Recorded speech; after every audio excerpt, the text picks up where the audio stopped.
na mkeo, ikamzalia mwanae anayempenda.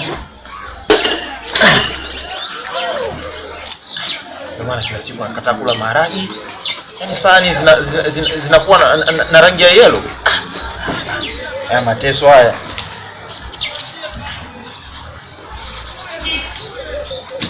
Ndio tatizo ya kuoa mapema hii.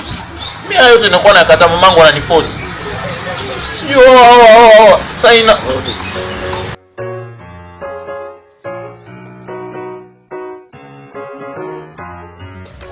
nasema nisiowi lakini mbona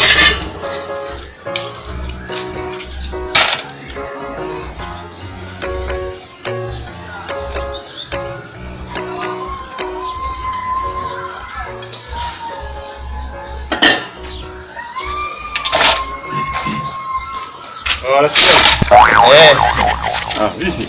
Poa. Vipi lakini? Nakuona. Nimeshtuka.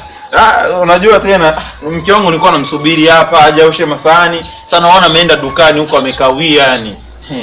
Ni hatari kabisa. Mbona unakosha vyombo? Mimi? Mimi sioshi masahani. Unaona?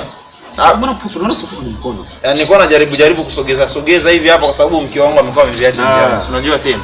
Pole siku. Nzuri tu, namshukuru Mungu. Alikuwa kuja nyumbani. Ndugu yangu mateso. Unajua mtu akioa yani anaingia katika mateso. Ndio ni yeye. Ndugu yangu muda wa kutoka hapa nyumbani, nikitoka kazini mke wangu anataka nimliwaze tena. Unajua tena wanawake wajawazito yani wewe inaonekana una kazi ya nyumbani kubana sana. Sio kazi za nyumbani, mke wangu ndo ananibana. Usikani siku zote wote kutoka nyumbani tukizama. Kazi kuni kushamsahau. Ni kama kwa anakuforce sana. Mimi sioshi masahani. Mimi nioshi masahani.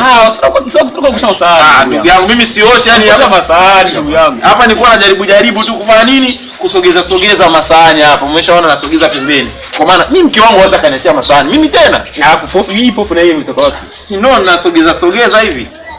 Wewe kutoa masahani. Yes, ndani. Yangu ndio utumie ploti.